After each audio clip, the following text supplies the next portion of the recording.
Imagine a pivotal moment in history, as World War II drew to a close, when the world's leading economic minds gathered to prevent future global financial catastrophes and foster enduring prosperity. How could nations create a stable system to rebuild economies and encourage international trade after such immense devastation? This monumental task required visionary leadership and intense negotiation.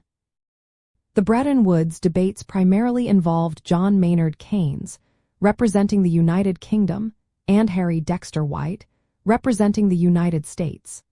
Their crucial discussions centered on establishing a new international monetary system and creating global financial institutions in July 1944. Ultimately, their negotiations led to the formation of the International Monetary Fund and the International Bank for Reconstruction and Development, commonly known as the World Bank.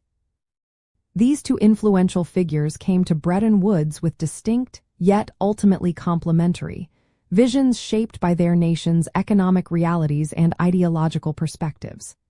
Keynes, a renowned British economist, proposed a highly ambitious international clearing union, essentially a global central bank. His plan aimed to maintain full employment, stabilize exchange rates, and provide automatic credit facilities, placing more responsibility on creditor nations to address global imbalances. He envisioned a system where an international currency, which he called the Bancor, would facilitate trade and prevent deflationary spirals, ensuring sufficient international liquidity.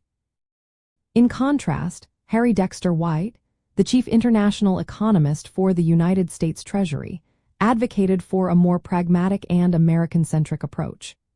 His proposal focused on creating a stabilization fund, which evolved into the International Monetary Fund, primarily designed to assist countries with balance of payments deficits and maintain fixed exchange rates. White's plan emphasized the role of the United States dollar, backed by gold, as the anchor currency, reflecting America's status as the world's dominant economic power and largest creditor nation. He sought to ensure greater national control over economic policy while still promoting international financial order. Understanding these contrasting perspectives helps us appreciate the complexity of establishing a global financial framework. The debates involved intricate discussions on exchange rate regimes, the convertibility of currencies, the rules for international lending, and the governance structures of the new institutions. For instance, the role of gold, the precise mechanisms for adjusting balance of payments, and the voting power within the new organizations were all points of spirited contention between the British and American delegations, led by Keynes and White. Ultimately, White's vision largely prevailed due to the United States' economic dominance at the time, although Keynes's ideas profoundly influenced the final structure and goals. The legacy of the Bretton Woods debates is profound, having laid the groundwork for decades of global economic stability and cooperation. The institutions born from these discussions continue to play vital roles in the world economy.